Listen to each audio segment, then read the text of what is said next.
haleluya, haleluya, haleluya. Imana ishimwe cyane. Badusomere Timoteyo wa kabiri igice cya kabiri umurongo w'8 ushika kuri 13. Umurongo w'8 haravuga ngo wame wibuka Yesu Kristo yazutse mu bapfuye, yakomotse mu rubyaro rwa Dawidi nk'uko ubutumwa nahawe buvuga, ubwo mbabarizwamwo no kubohwa nkabohwa nk'inkozi y'ikibi, ariko ijambo ry'Imana ntiriboshwe. Nico gituma nihanganira byose kubw'abatoranijwe, kugira ngo nabo baronka agakiza kari muri Kristo Yesu gafatanije n'ubwiza budashira. Iri jambo niryo kwizerwa ngo namba twarapfanye nawe tuzobanaho nawe, namba twihangana tuzokwimana nawe, namba tuzomwihakana nawe azotwihakana, naho tutoba abizigirwa we ahora ari umwizigirwa kuko adashobora guhindagurika. Amen, amen. Murongo nari nifuza cyane no wa mbere ngo wame wibuka Yesu Kristo yazutse mu bapfuye, yakomotse mu rubyaro rwa Dawidi kuko ubutumwa bunahawe buvuga. Imana ishimwe. Umutwe w'icyo cy'uyu munsi w'amajambo y'umunsi uvuga ngo wame wibuka igitangaza cy'urukundo rw'Imana. Imana ishimwe. Timoteyo yavuze ngo wame wibuka Yesu Kristo, nanje mvuze nti wame wibuka igitangaza cy'urukundo rw'Imana. Haleluya. Imana n'urukundo, Kristo ni Imana. Imana ishimwe. Kristo n'urukundo rwambaye umubiri. Imana ishimwe. Kristo n'urukundo rwambaye umubiri, ni igitangaza cy'urukundo rw'Imana rwaje gwambara umubiri, turarubona. Imana ishimwe cyane. Haleluya. Turarubona, ruraza ruratwimura. Iyo twari tubohewe, iyo twari tujakariye, ruratugobotora, rutuzana mu muco. Imana ishimwe. Urukundo rw'Imana ni Kristo nyene. Haleluya. Ni Kristo agaragara nk'igitangaza. Haleluya. Ni Kristo agaragara nk'igitangaza. Iyo umubonye, iyo wabonye Kristo, vy'ukuri urabona urukundo rw'Imana, urabona igitangaza c'Imana. Haleluya. Urabona ibidasanzwe Imana yakoze mu bugingo bwawe. Haleluya. Icambere nuko ngo numukiza yaradupfiriye, nibitangaza kuducungura, kudupfira, kudukiza. Imana ishimwe. Yadukijije urupfu ruteye ubwoba. Imana ishimwe. Ariko nubwo yadukijije urupfu, je namanda nibumvira ikindi kirengeye gucungurwa. Umuntu kugukiza womenga ni sawa, umuntu arashobora kugukiza akakuvugira ahantu bakagutabara canke akagukiza, mugabo kukwitangira akaja mu kaga mu kibanza cawe, ivyo birateye ubwoba. Ni gitangaza, ni gitangaza c'urukundo. Imana ishimwe. Kugucungura akaja mu kibanza cawe, nama numva ari isoko biteye ubwoba ry'urukundo rw'Imana. Haleluya. Kristo ntagarukirizaho gusa. Haleluya. Iyo ducungura akavuga ati ubu ndahejeje, ibizobashikira mu nyuma nimumbaze, mwibaza ko ari muri twebwe n'indabakiriho. Nta numwe abakiriho. Kristo muri urwo rukundo rwiwe n'uyu munsi abandanya adutabara. Haleluya. Ku munsi abandanya adutabara, ku munsi abandanya atubabarira. Je nariyumviriye kuri urwo rukundo numva ni isoko tutagira, ni isoko idashobora gukama. Nk'uko Imana ari nini, nuko isoko ry'urukundo rwayo rudakama. Murabe umuvyeyi wenyene arinda saza umwana wiwe naho je ndafise umuvyeyi afise imyaka 90, ariko n'uyu munsi yumva ngo umwana wanje iyumvire mubona ingene ngana, yumvise icyo nkorako, yumvise umwana wiwe agwaye aca amanuka, n'uri hanze acabaza mumenyera amahoro, aguma abaza. Uwo ni umwana w'umuntu agarukira hahandi. Ca wiyumvira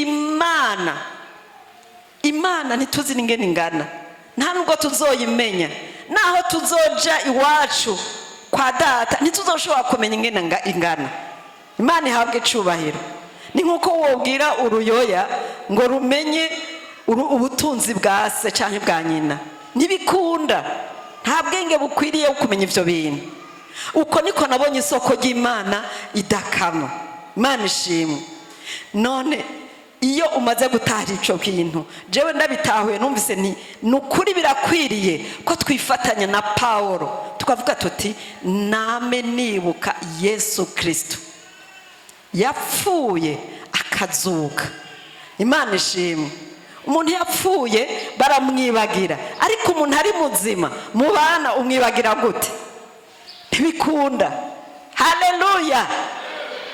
Kireke mutabana niho wo mwibagira, ariko mu bana ari umukunzi yagukorera ibyo byose, ngo twame twibuka Yesu Kristo yazutse mu bapfuye.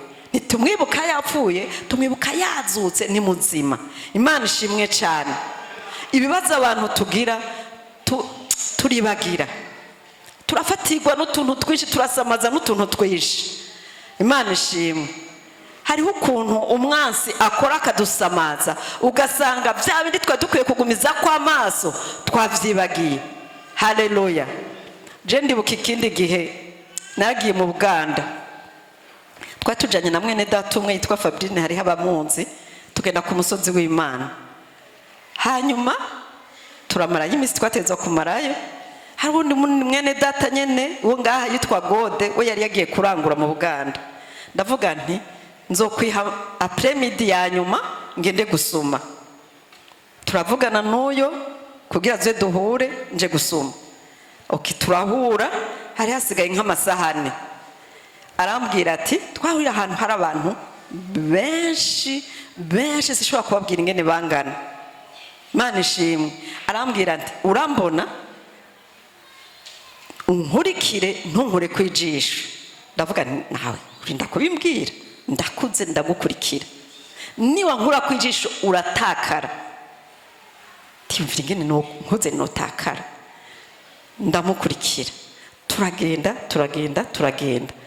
Ngeze ahantu nca ku kantu k'umuntu yanze twatundi bankunda ku kameza, agapapiye mushwari karakoroka.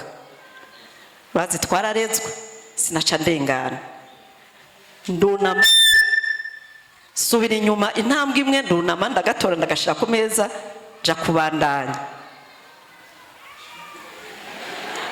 Ndamubura, yari yanyihanikirije ntunkure kwijisho.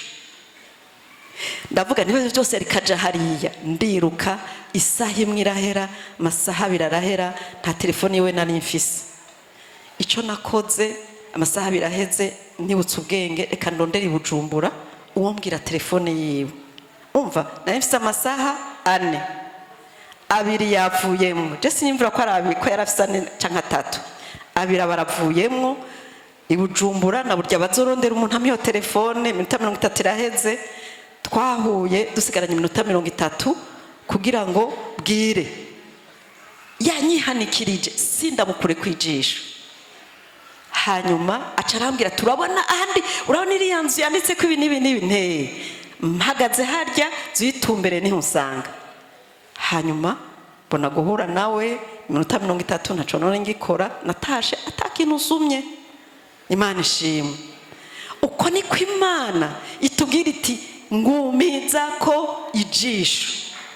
Haleluya. Ntagira ikintu kigusamaza. Hari urumva umugwanizi arakubwira ati none iki byo gukura ku Mana, ariko usamaye na gatoye ayo masaha 3 mu mwuka bishobora kuba imyaka 3. Ukamara 3 urondeza kugira ushobore gusubira kugaruka hahandi. bikaba ikibazo. Ariko ubuntu bw'Imana buradufasha. Ubu novuga nti nosubirayo tugahura uko nyene, nta kintu na kimwe nuwo nohonyora sinovuga ngo pardon, noguma ngize gutya. Imana ishimwe. Uko niko natwe tugiye kugira tuti nta kikwiye kudusamaza, plus jamais gusamara. Imana ishimwe. No mushinga kwijisho gutya, naho vyokwanka nofuma ndamufata impuzu ntindindira ndarushe, sibishobora. Imana ishimwe. Niho nawe urusha uvuga uti Yesu biraze, Yesu ntabara, muba muri kumwe. Ariko umugwaniza arashobora kudusabariza mu bindi bintu. Imana ishimwe. Arazana ibintu bitudindiza muri uru rugendo turimo. Imana ishimwe bitandukanye. Haleluya. Reka dusomere Ezira igice c'9 umurongo wa 1 gushika ku wa 4. Umurongo wa 1 haravuga ngo nuko ivyo vyose birangiye abakuru baraza barambarira batabisirayeli n'abaherezi n'abarewi ntibitandukanije n'abantu bo muri ibi bihugu, ariko bakora iby'ubuyobe, iby'abanyakanani n'iby'abaheti n'iby'abaferezi n'iby'abayebusi n'iby'abamoni n'iby'abanyamowabu n'iby'abanyegiputa n'iby'abamori. Kuko ubwabo babiri abageni bo muri bo bakabashingira n'abahungu babo, bigatuma urubyaro rwera rusukirana n'urw'abantu bo muri ibi bihugu. Mbere abakuru n'abashingantahe nibo babaye abambere muri ico gicumuro. Maze numvise ivyo nitantamurira ko imvune bo n'umutamana, nishikura umushatsi, nishikura n'ubwanwa, nicara numiwe. Maze ahondi hakoranira abahindishwa agashitsi bose n'amajambo y'Imana y'Abisirayeli kubw'igicumuro c'abavuye mu kinyago. Nkomeza kwicara numiwe gushitsa ku gihe cyo gutanga ikimazi ca Nikera. Umutwe w'amajambo uvuga ngo Ezira barirwa ko abantu b'Imana bifatanije n'abanyamahanga, ngo kuko ubwabo umurongo wa 2 ngo barongoye abageni bo muri bo bakabashingira n'abahungu babo, bigatuma uruvyaro rwera rusukirana n'urw'abantu bo muri ibi bihugu. Imana ishimwe. Iki gihe ca Ezira cyari igihe cakure bifatanye n'igihe Imana yari yababwiye ko bakwiye kwifata, ko badakwiye kwivanga n'abanyamahanga. Imana ishimwe. Ubwa mbere hari Aburahamu, hanyuma Yakobo, hanyuma baja muri Egiputa n'umuryango w'abantu 70, baragwira bamara imyaka 130. Hanyuma ngo baranihishwa n'ukuntu bari bafashwe nabi. Igihe kigeze imyaka Imana irabazana muri Isirayeli. Uwo menga abo bantu kuvyo bari baciyemo ntibari gushobora gusubira gukura amaso ku Mana. Uwo menga bari bakwiye kuvuga ati Mana ko wadukuye hajya ahantu tisosubira. Imana ishimwe. Imana ishimwe cyane. Turiko tuvuga ngo twame twibuka Yesu Kristo. Yesu Kristo ni jambo, ni jambo aba yavuze. Uwo menga ntibyari gusubira gukunda yuko bivanga n'abanyamahanga. Ariko Ezira yaje kubara icyo gihe bari muri Isirayeli, barasubira baritandukanya n'Imana, barasenga ibigirwamana, barifatana n'abanyamahanga, barakora ibizira. Imana ibirabareka basubira mu bunyagano i Babuloni imyaka 70. Iyo myaka 70 iheze irasubira irakurayo masigarira araduga muri Isirayeli. Aba bashitseyo mwiyumvire abakuru n'abashingantahe ngo nibo babaye abambere mu kwibagira, bifatanya n'abakobwa beza b'abanyamahanga. Narabisomye ndavuga nti Imana nukuri umuntu aribagira, umuntu arakwibagira. Haleluya. Imana idufashe cyane. Aba baribagira kubera ngira ngo Imana itari muri bo. Imana ishimwe. Haleluya. iyumvire bagaca basubira bagahumanya uruvyaro rw'Imana. Ezira biramubabaza ngo hari n'abandi bahindishwa agashitsi n'ivy'Imana n'ijambo ry'Imana. Ariko nubwo mu gihe c'icumi baca bavuga ingene yabasengeye hama bakivangura, ariko turasubira kubona Yesu yaraje inyuma y'imyaka 70 basubiye Imana aho yarabasanzaje, igihugu kirafutwa. Imana ishimwe. Two turavuga twame twibuka Yesu Kristo, kuko iyo ibi byago birenganye umenga biraheze ntibizosubira kwibukwa, ariko imbere haba hari ibindi bidutegereye.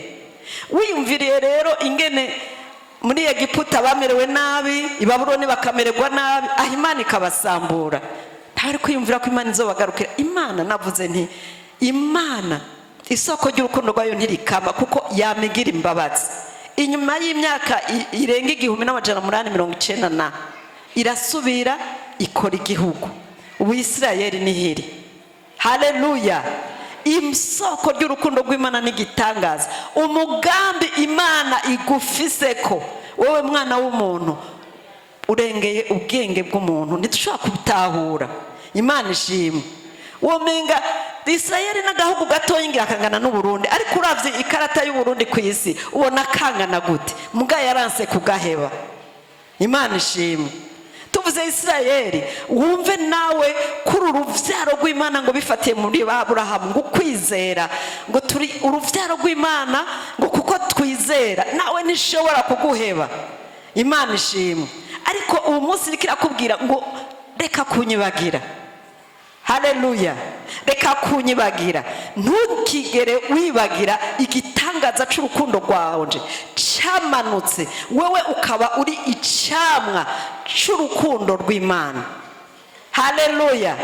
Uri icamwa c'urukundo rw'Imana kubwamwe mu w'Imana ari muri wewe, kuko ivyamwa vy'Imana bisohoka muri wewe kuko Imana iri muri wewe. Haleluya. Imana ihabwe icubahiro. Amen. Imana rero ishimwe, kuko uyu munsi aba ntibari bafise iminsi mikuru yo kwibuka ko kizira ko barongora abanyamahanga, ariko twebwe uyu munsi Imana iraduha iminsi mikuru ku mwaka kugira ngo tugume twibuka Yesu Kristo yazutse mu bapfuye. Haleluya. Azutse akaduha mpwemu yera. Kuwa kabiri baratwigishije ngo ndabaragije ijambo na mpwemu yera, nta kindi. Ibi nigihe byo kwibuka Kristo, urukundo rw'Imana, ijambo ry'Imana na mpwemu yera ariko turongora muri uru rugendo turimo. Haleluya. Imana ishimwe. Intumbero y'Imana mu kutwibutsa nukugira ngo dukanguke niturinde gukorokera aho abantu bari bakorokeye, aho Imana iduta igafuta igihugu, igafuta ubwoko, kavuga iti nta muntu ngifise ku isi. Oya, Imana iguma itwibutsa ku mwaka. Mwibuke narazutse, mwibuke ndi muzima, mwibuke ndi muri mwebwe, mwibuke mwemu wanje ari muri mwebwe, ntimuciganza ni jenda baganza, ntimuri kuburiro ryose, muri ngoro yanje, nimushaye byo mushaka. Imana ishimwe. Haleluya. Nta nyungu Imana bifisemwo, inyungu ni twebwe tuzifise. Haleluya. Inyungu ni twe tuzifise kugira tugendere mu intsinzi Imana yatuzaniye. Haleluya. Yesu yatuzaniye intsinzi. Haleluya. Igihe Yesu yavuka, Satani yaravuze ati aha hari ikintu kigira kibi. Murazi barabonye inyenyeri, Satani nawe arakora arica abantu. Ikuzimu baravuze bati ahantu ntihamota neza. Igihe hapfuye baragize umunsi mukuru ngo ati turikuye ku mwansi. Ariko igihe azutse baragize ubwoba. Imana ishimwe. Baragize ubwoba, ariko ubwoba bwinshi babugize igihe mpwemu yeraje. Haleluya. Bishe Yesu umwe, bishe Kristo umwe, bakaza babona abantu 120 bose babaye udukristo, buzuye mpwemu yera, kuko mpwemu yera ni Kristo muri twebwe. aho ibara ryari riguye. Imana ishimwe. Uyu munsi igituma umugwaniza tugwanya nukubera hari ikindi kirere yumva, hari ikindi kirere yumva umwami ashaka kuzana ku isi. Haleluya. Ikirere cyo kuza gutora umugeni wiwe, ico nico gituma isi yose iri kiravurungana. Ntutangazwe n'ibiriko biraba ku isi. Hari umuvurungano kuko umugwaniza arabizi. Urumva yaraciye muri ivyo binarabibona ingene hose hateye ubwoba. Imana ishimwe. Ubu nahavuga ati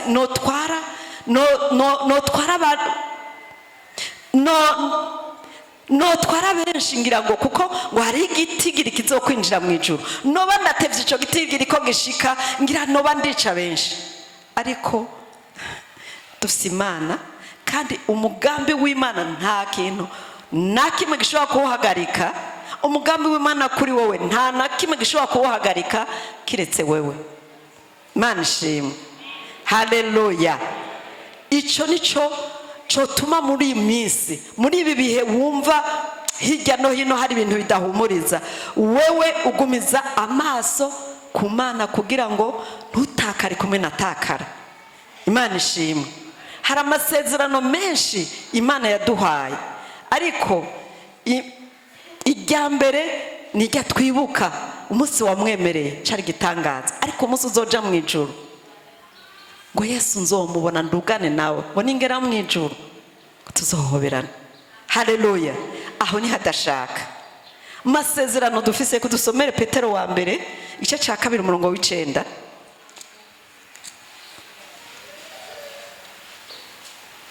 Petero wa mbere igice ca 2 umurongo w'9 haravuga ngo ariko mweho mu bwoko bwatoranijwe mukoranije kuba abami n'abaherezi muri hanga ryera, abantu bashiriweho kuba inyegu yiharije kugira ngo mukwize ishimwe ry'abahamagaye ikabakura mu mwiza ikabashitsa mu muco wayo utangaje.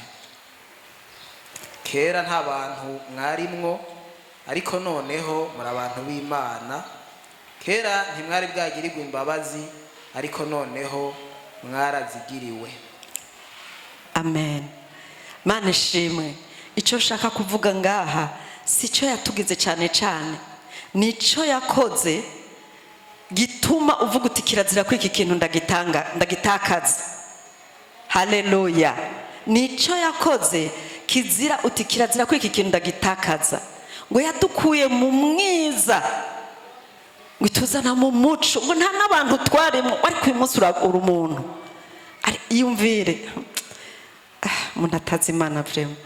Kera uyumvire utaramenya Imana ingene widunda mwibarabara, wambaye agahuzu kawe, washajije, ufise amagara meza, wumva wibona, wumva uri gitangaza, ariko ngo nta muntu warimwo. Ariko ngo umunsi uri umuntu, ngo kuko umuntu ni Imana muri we. Imana ihabwa icubahiro. Umukozi w'Imana Marita niwe yadushingiye intahe ingene Imana yamweretse ngo ari mu mwiza, ngo yaramweretse ari mu mwiza, ngo iramukurayo. Arataka ati Imana jewe narakijijwe sishobora, aha hantu si wanje. Ngo iramuduza ngo mushikana mu muco. Urumva utabaye aho muri ivyo bintu hari ukuntu tutabitahura, ariko reka tuvyibuke bitume twibuka igitangaza cy'urukundo rw'Imana. Nimba yarabimuhaye akaza kubidushingira intahe ngaha, nuko natwe niko nawe utabibonye niko vyagenze. Imana ishimwe. Ikakwimurika ukura mu mwiza. Sinzi ko hari abantu ngaha batinya umwiza mu ijoro nyene hatabona, hanyuma ukazibona uri kuragenda ku murango saa sita, naho wava hari ugashika hari uri wenyene nta kibazo, ariko reka habe hatabona utangura kwiyumvira ivyo uhura navyo. Umwiza w'umwansi nawe nibindi bintu, kuko wumva ibikoko bihurira, wumva amarira, wumva amaganya, wumva bakoma induru, wumva umunuko, n'ahantu hateye ubwoba. Ikagushikana mu muco. Abagiye mu ijuru ngo bavuga ngo n'amashugu umenga rikaravuga, ngo umenga rikarayaga, ngo byose ngo bifise ubuzima. Ikakujana mu muco. Imana ishimwe. icyo nicyo Kristo yakoze, kandi nicyo ariko aratwibutsa ati ndi muzima, ko ndi muzima muri wowe, ndi muzima, ntihagire ikintu kigutera ubwoba. Haleluya. Nanje numva no basangiza ingene nigeze kumubona, sinari ntahura n'ivyo ari byo, ariko ubu naratahujwe ikintu Imana yanyeretse ico gihe gituma uyu munsi ntosamara ngo ndabisha amaso ahandi. Imana ishimwe. Nigeze kurota mbona ndahantu nari mu rugendo, tuvuge nk'ubu aha hari uruhome, ndiko ndagenda nshitse ngaha, aha hose gushika hariya, gushikaho hose ni ruhome, mugabo aha hari umwango wugaye, na hariya muho n'uruhome hari uruhome, hari akayira gashika hariya, mugabo uyu mwango n'uri birugaye, ariko aha muri iki kibanza huzuye ibibwa. Urumva sinugurura ngo ngende hari imbwa, ndiyumvira none gamana ndabigenza gute, nguma mpagaze ngaha, mukanya sase nza mbona umwango urugurutse n'uri urugurutse, imbwa kubera ziba zicunze zirarambirwa, sinzi aho zari zigiye kuyebayeba, cankura umurindi hasi, ndiruka nza mbona zirambonye ziravudutse, ndashika kuri wa mwango, hamwe zigira zinshakire ucuriyugara. Ndavuga ni Imana urakoze. Haleluya, haleluya. Reka dusome icyanditswe nawe wumve ko wahaciye. Zaburi 22 umurongo wa 17. Turavuga Yesu sino mukura kwa maso yankijije izombwa. Haleluya. Zaburi 22 umurongo wa 17. Zaburi 24 na kabiri 22 umurongo wa 17. Aravuga ngo na 16 wa 16 aravuga ngo kuko imbwa zinkikije, umugwi w'inkozi z'ibibi wantaye hagati, bantoboye ibiganza n'ibirenge. Kuko imbwa zinkikije, umugwi w'inkozi z'ibibi wankikuje, bantoboye ibiganza n'ibirenge. Amen. Sinzi ngene nariko ndiyumvira, urumva ivyo bintu nabirose ngikizwa haheze imyaka 20 irenga, ariko muri indwi naravyibutse, nza numva Imana inzanira ijambo ati burya igihe napfa, kuko aha bariko bavuga Yesu, Imana ishimwe, yarageze aho abona ngo imbwa zimukikije, ngo umugwi w'inkozi z'ibibi umukikuje. Igihe Yesu bari bamufashe bariko baramubamba, hari abantu bamukikuje, we mu mwuka yabona abo bantu bafashwe mpiri n'impwemu z'imbwa. Murabona imbwa ziryana, murabaza ko imbwa ziryana, kuko nta kuntu na kumwe umuntu yabagiriye neza, nta kibi na kimwe yabakoreye, yarababohoye, yarabahaye ibyo kurya, yabakijije ingwara, bagaca bashaka kumurya, bakamutobora ibiganza n'ibirenge, ntibyo kumvikana, hakabona umuntu n'umwe amuvugira, ariko hari kirere c'imwemu z'imbwa. Imana ishimwe, zari zimukikuje. Wibuke nawe ngo twapfanye nawe, ngo tuzukana nawe, ngo twicaranye ahantu ho mwijuru. Imana ishimwe, igihe Yesu yari ku musaraba nawe wari muri we, izo mbwa zari zigukikuje nawe, kandi n'uyu munsi abatari muri Yesu, izo mpwemu z'imbwa zirabakikuje zishaka kubatabagura. Imana ishimwe. Haleluya. Ibyo bakoreye Yesu nagacu k'ibyo izo mpwemu zizobakorera nibatahungira muri Yesu, ngo Imana ibatabare, kuko uwo mwami yaranesheje. Haleluya. Dusomere umurongo wa 13 iyo Zaburi nyene. 13 baranyasamiye n'akanwa kabo, baranyasamiye nk'akanwa kabo, baranyasamiye n'akanwa kabo, nk'intambwe yaromoye yivuga. intambwe yaromoye, intambwe yasaze. Imana ishimwe. Abo bantu ukuntu bari bameze nk'intambwe yasaze, bari intambwe yasaze ishaka kurya. Bari bamwasamiye n'akanwa. Abo bantu bari bamwasamiye, ni ukuvuga iyo umuntu yasamye aravuga, sivyo? Amajambo bavuga yari amajambo ateye ubwoba, nk'uko intambwe y'ikirakankama. Ubu twokugara imyango yose mugabo hakaba intambwe aho mwidirisha. Nimumbwire uwoje hagira uruhande y'edirisha ko twese tutohungira hariya hanya kandi hugaye. Imana ishimwe. Haleluya. Dusomere Matayo 27 39 gushika 44. Yesu twari muri we yakoze ibikomeye. Reka twibuke ibyo yadukoreye. Ni muzima, ntiyapfuye, yarazutse. 27 39. Matayo 27 haravuga ngo abahahita baramutuka bazunguza imitwe icumura bari ku musaraba. Abantu bari ko baragutuka, muraba uri kumaramara hejuru, bose barakubona. Bate usambura urusengero ukagubaka mu minsi 3 ni wikize. Ni waba uri umwana w'Imana imanure ku musaraba. Umve ko ayo yose yari imyami. N'abaherezi bakuru n'abanyabwenge b'ivyanditswe n'abashinga ntahe bamucurira batyo, nabo bati yakijije abandi, we ntashobora kwikiza.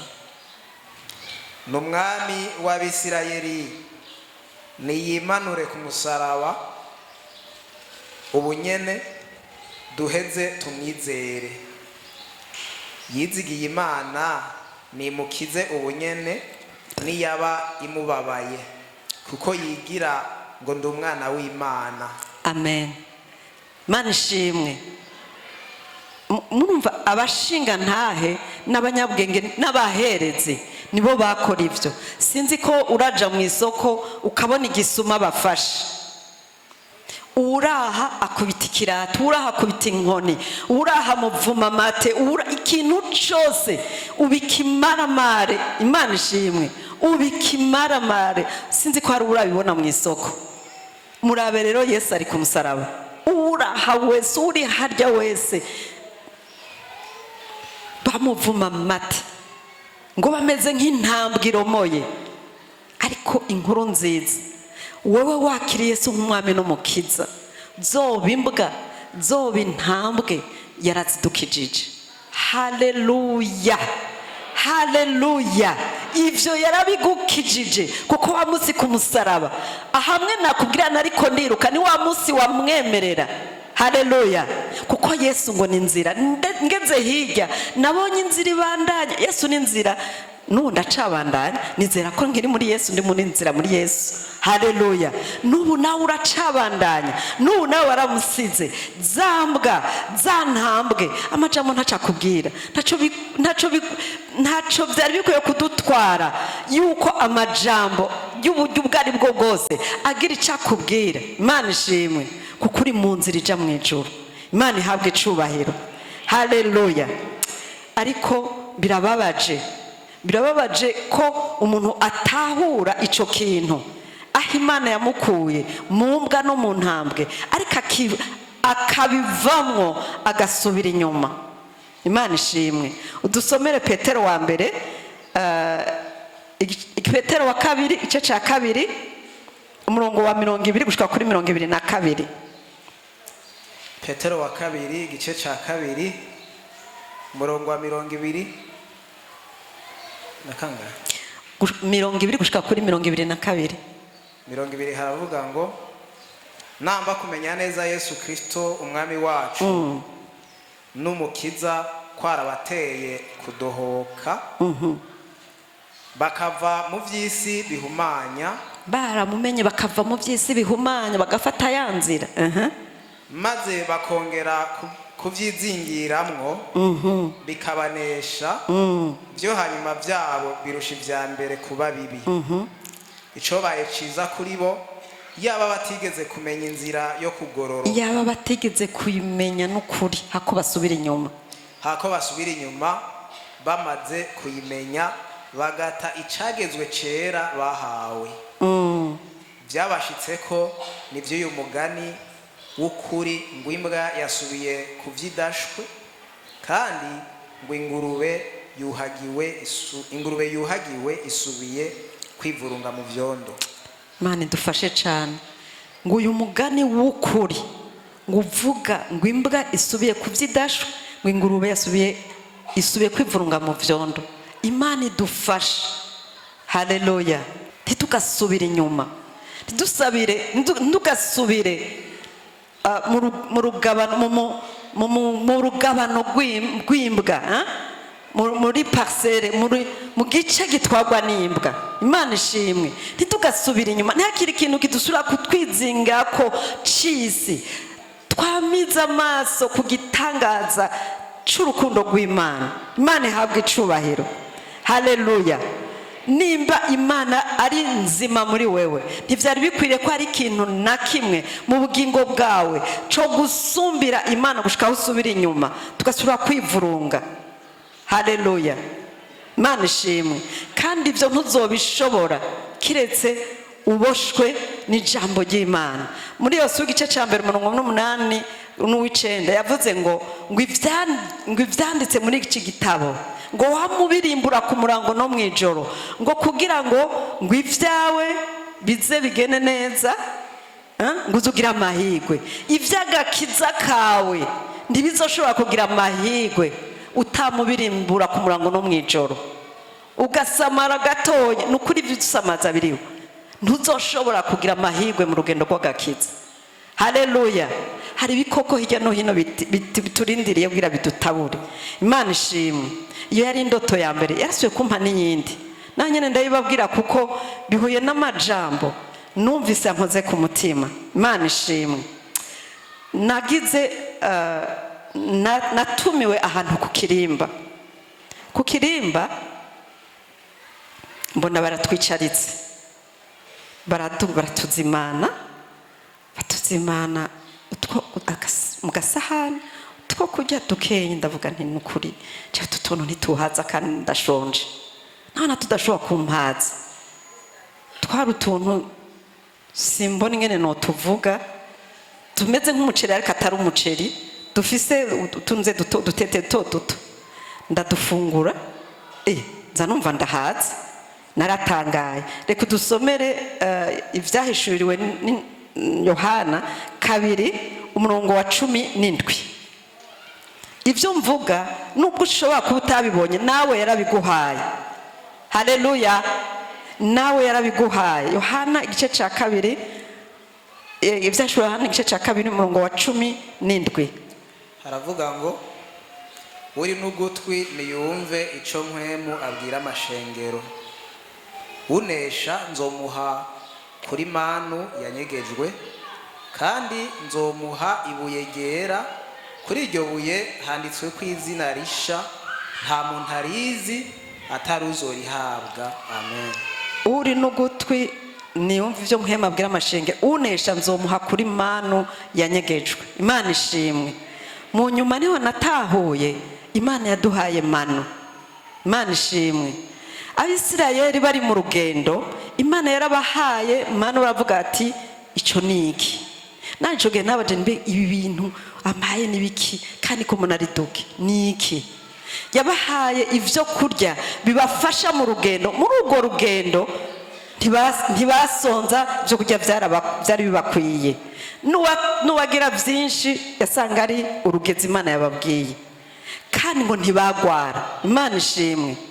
Muri uru rugendo aha ijambo ry'Imana rivuze ngo uzonesha nzomuha manu yanyegejwe, haleluya.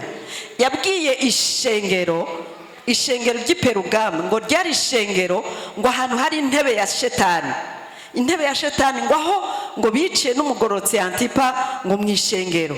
Mwumve ko by'ukuri yari intebe ya Shetani, kuko bo kwica umuntu mbwa ntibo kwimwishira mu rusengero. Ngo kandi aho hantu ngo hari inyigisho z'abanikolayiti na Baramu. Inyigisho za Baramu zari inyigisho zibabwira kuja kwifatanya n'abasenga ibigirwamana bagasangira inyama, kandi bigatuma bibajana mu busambanyi. Imana ishimwe. Arababwira ati nimwabandanya mubana n'abo bantu ntimwitandukanye ngo murondere ijambo ry'ukuri ryanje, nzoza inkota yanje izoza kandi urubanza ruzobabako. Imana ishimwe. Yababwira ngo barondere ijambo ry'ukuri ritavanze, kuko ngo niyo manu yavuye mu ijuru. Imana ishimwe. Muri Yohana igice cya 6 baratubwira ngo niyo manu ngo yavuye mu ijuru, ngo Yesu ngo ni manu yavuye mu ijuru. Igice cya 6 umurongo wa 51 havuga ngo ni jewe mutsima w'ubugingo wavuye mu ijuru, nihagira urya kuri uwo mutsima azohoraho ibihe bidashira. Ngo kandi umutsima nzobaha n'umubiri wanje utangirwa abari mu isi ngo bagire ubugingo. Amen. Imana ishimwe. Yesu natwe hari icyo yaduhaye, hari icyo yaguhaye. Yaraguhaye manu. Yavuze ngo uwurya, ntiyavuze ngo uwariye, oya uwariye yarahejeje cyangwa uzorya, oya yavuze uwurya, uwubandanya arya ku munsi uwurya manu. Yesu niyo manu, ngo niyo imuha ubugingo budashira. Imana ishimwe. Ngo azohoraho ibihe bidashira. Ubandanya njya kuri Yesu, ntibishoboka ko wokwama wakira ukuri iminsi yose ngo ureke kugira ubugingo. Imana ishimwe. Ntivyokunda. Uko yabaha manu bakagira amagara meza, nako twe niko uko kuri kubananya kugura muri twebwe, niko ubugingo bwacu buba ubusagutse, maze tugashobora kunesha ingwara zo vyaha. Haleluya. Ubugingo busagutse, Kristo muri wewe, ufungura ijambo ryo misi yose, nivyo bizotumunesha ivyaha vyonyene. Imana ihabwa icubahiro. Haleluya. Turafise rero ubwo butumire bwo gufungura kuri manu ibihe byose, imisi yose. Ataraho naho inkota izoza. Maraki igice cya 3 umurongo wa 2 uravuga ngo nindazoshobora kwihanganira uwo munsi. Imana idufashe cyane. Ni tutagenana na Kristo, nutuzabana na Kristo ahazozira, ngo ninde azoshobora kwihanganira uwo munsi. Haleluya. Ngo mukuza kwe kandi ndazohagarara ahazoserukira. Guseruka kwe konyene kurateye ubwoba. Imana ishimwe. Hariho intahe nariko ndumviriza y'umuntu yarya kanguka ryabaye muri Azusa Street, ariko aravuga ati ukuntu byari bimeze, ati hari kirere umuntu ntiyasho wabona nkajya kuri ryanzu ukabona imiriro. Hanyuma uwo muntu yari umukozi w'Imana, agenda ngo agiye kwinjira, ko yavuga ati uyu munsi ivyo mbona, kuko umuriro yabona ko arabakerubi bazana inyinshi bitangaza bivuye mu ijuru. Ati uyu munsi hari bitangaza. Agenda kwinjira biramunanira. Imana ishimwe. Arasubira irya kabiri ago nkahariye, irya gatatu ngo arakomereka. Cabaza Imana ati nibiki? Imana yamubwira ati ntushobora kwinjira wewe, wajushwanye na madamu wawe, banza ugenda utunganye ucugaruka. Uriyumvira ico conyene n'Imana yamugayako. Acaragenda aratunganya, acaragenda arinjira, asanga abantu bose barambaraye hasi. Ico bakora ni ukwihana gusa. Ati umuntu yarashobora kwihana umunsi umwe, iminsi ibiri, atakindi, kubera ubwiza bw'Imana bwaba buremereye. Twebwe turavuga ngo ubwiza bw'Imana buri ngaha, mugabo ndiko ndumviriza ivyo bintu navuze nti ese ubwiza bw'Imana turabubona? Kristo muri twebwe, manu tuvise muri twebwe irakwiriye. Hamwe ubwiza bw'Imana buza gushika naho uravye nabo umuntu, ndavye nabi Marita, Imana icambwira uti iki nterera hariya, uti banzuge n'umusaba imbabazi. Imana ishimwe. Imana yacirera kandi ishaka ko tugenda twera, kandi ivyo vyo kurya iyo manu nizo dushikana aho hantu. Imana ishimwe.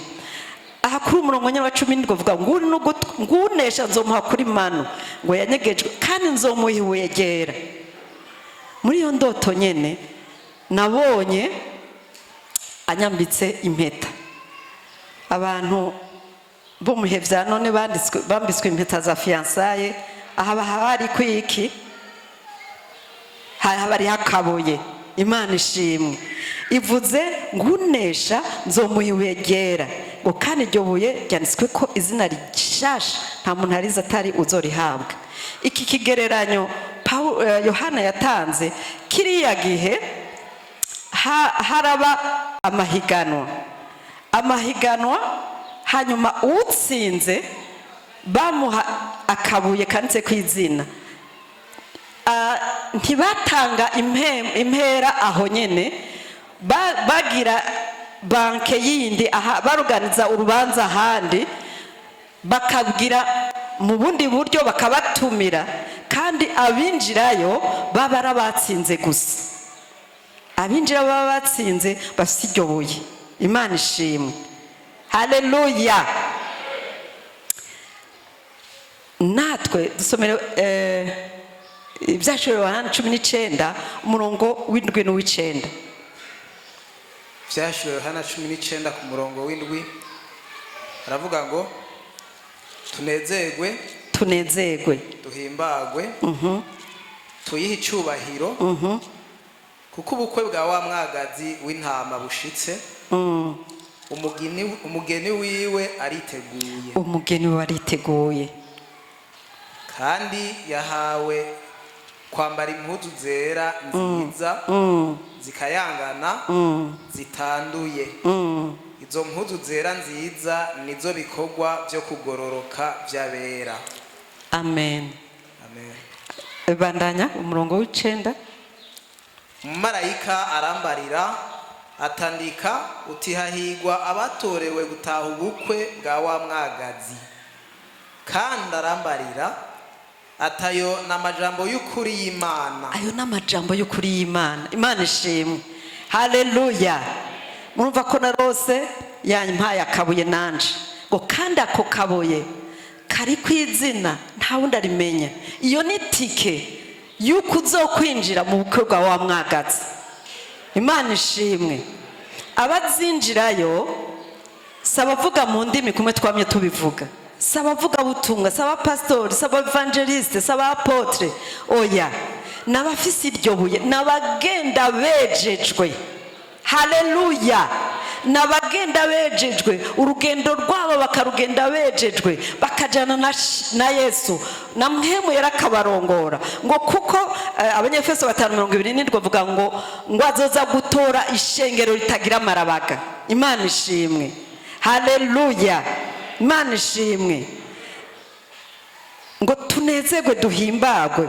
Urumva wamaze gutsinda uranezerwa. Imana ishimwe. Ibuye yarariguhaye, umutumiro urawufise, niwe wo kwirinda ukamenya ko Imana yawe yera. Nukuri ntababeshiyo nibutse iyo ndoto, aho numva umenga iyo mpeta ndayambanye, kumva nanezerewe. Nawe uze wumve ko yambaye, bituma uvuga uti ifoko niyeze. Imana ishimwe. Nimba yarabimpaye kugira ndabigusangiza uyu munsi, nukubera nawe yayikwambitse nawe utabibonye. Imana ishimwe. Ishengero ritagira amarabaga yarakwambitse, arakurindiriye. Imana ishimwe, ngo tunezerwe duhimbagwe tuyicubahire kuko ubukwe bwa mwagazi w'intama bushitse, umugeni wariteguye. Haheze imyaka irenga ibihumbi biravuga ngo burashitse ubuhoho. Haleluya.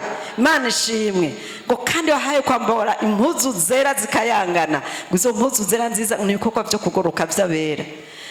Urera. Iyo umuntu agendera mu kwera usanga yuzuye urukundo rw'Imana, akora ibintu byinshi mu kukwizera n'urukundo rwa mpemu yaraguzuye muri we. Imana ishimwe. Ako kabuye kazoba kanditse ku izina rigaragaza ubusabane wagiraniye n'Imana. Imana ishimwe. Hariho ahantu mpora igitabo nasomye bariko barashinga intaye bakabaza bari abakera ati none we bimeze atavuga ati reka ati nibutse ibyo nakoze, ati numva maramara. Ca wiyumvira natwe tubona ko arabahizi, ca wiyumvira natwe. Ariko Imana iriko iratubwira uyu munsi birashoboka ko ndaguha izina hariya ry'ibihe bidashira, uzobahura fiere. Imana ishimwe. Mwibuke Dawidi ahejeje kubura umwana kubw'ivyaha yihanye, ikamuha umwana ikamwitaye Didiya, ngo ukunzwe n'uhoraho.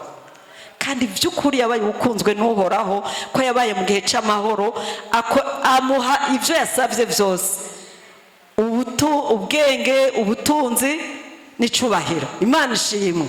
Hariho izina uzorironka ry'ibihe bidashira mu kwegera Imana uyu munsi, mu kwicisha bugufi uyu munsi, mu kumva ata bundi butunzi buhari. Urazi aha ku isi turakunda ubutaka, uwoshaka ukagira ubutaka bungana ngaha, ugacumorse ukagurisha ukubaka ametaje, ariko umwami atagutwaye ntaco vyo kumarira. Imana ishimwe. Numvise ntaha y'umuntu yari yarakijijwe, hanyuma arabivamwo asubira hahandi twavuga. Hanyuma umunsi umwe yazinyoye yahaze, arataha mw'ijoro. Umugore we n'abana bari bakijijwe, ashitse muhira, ashitse mu cumba, madamu abona zihari, abona impuzu hasi n'ibirato hasi, ati kuko imbuto yari muri we naho yarasuye mw'isi, ati ubwo ntibagiye. Aca yiruka mu cumba c'abana arababura, ati kabaye bagiye. Aca gufata imodoka ariruka mw'ishengero, nta kubaza, ati yashikira imbere avuga ati Mana mbabarira ndaje kwihana, ntusige ndazi ko batararengerana. Imana ishimwe. Umunsi yaje gutora ishengero, tuzoja kuvuga ubutumwa, bazoza bariruka kwihana. Ariko natwe twe twamenye, tuze tubaza ati mbega we wasigaye kubera iki? Imana ishimwe. Yakwambitse impeta, ariko turashobora gusamara. Yakuhaye akabura, ashobora gutamara, urugendo ni rurerure. Igihe yabwiye Eliya, yabwiye ati iminsi 40, ati urugendo ni rurerure nurye. Natwe urugendo ntituzi ingene rungana, ashobora kuba rurerure. Hagati aho ibuye rigatakara, ntaho uzoja. Imana ishimwe. Ariko kandi dufashe. Imana ishimwe. Imana idufashe tugumye iryo buye, tugume muri uko kwezwa, tubananye dukora ibikorwa. Iyindi hejeje kunyambika impeta, nabonye inkofero. Bana kasike nk'ijya y'abamotari, mbwa ntiyari nk'ijya, yari inzahabu. Imana ishimwe. Eko dusomera Abitesalonika ba mbere igice ca 5 umurongo w'8 gushika kuri 11.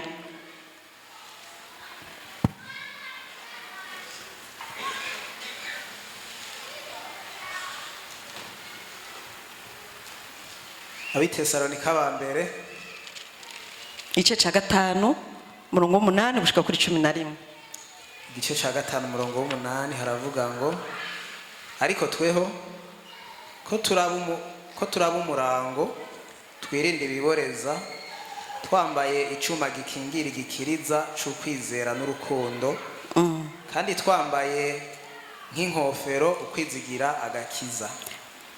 Kuko Imana naho nyene twambaye nk'inkofero ukwizigira. Sawa, bandanya.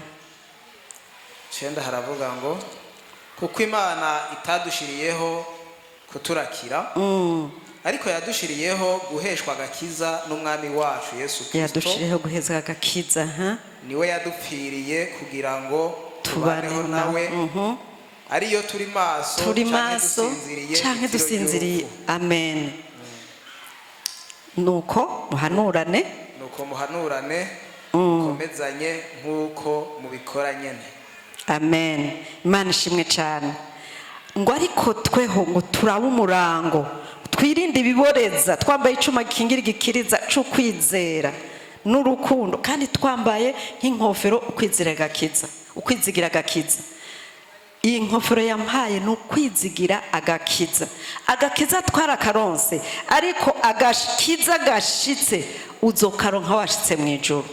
Imana ishimwe. Urazi iyo umuntu avuye kuri moto akagwa hasi yambaye kasike, ashaka kuvunika mugabo ntasanzara umutwe, ku mutwe usanzaye biba birangiye. Imana ishimwe. Urashobora kugwa ukavyuka. Imana ishimwe. Ashaka guhura n'ibikugora ariko ukagaruka kubera ivyizigiro vy'agakiza gashitse. Imana ishimwe cyane. Iratubwiye ngo twirinde ibiboreza. Imana ishimwe. Haleluya. Ngo twirinde ibiboreza. Ibiboreza ni ibiboreza n'ibintu bidusamaza, ibintu bigusamaza bigatuma ukura amaso ku Mana. Imana ishimwe. Haleluya, haleluya. Ikintu gituma ukura amaso ku Mana ukibagira icuri, ukibagira ico ufise, nicitwa ikiboreza. Urazi umuntu aborewe n'ivyo afise mu ntoki birashobora kumutakarana canke yonyene akabitakana umenga nta kamaro, ukabona nta kamaro, amafaranga urayafise kuyatanga nta kibazo, ubwenge burafatwa mpiri. Ivyo bintu bidusamaza bigukura, bituma ukura amaso kuri Kristo nibiboreza. Imana ishimwe. Dusomere Petero wa mbere igice ca 2 umurongo wa 11 zoba tugira turangize. Petero wa mbere igice ca 2 umurongo wa 11 haravuga ngo abo nkunda ndabinginga ko muri nyambukira n'ingenzi mwirinde ivyifuzo vy'umubiri bigwanya ubugingo. Amen. Ivyifuzo vy'umubiri bigwanya ubugingo.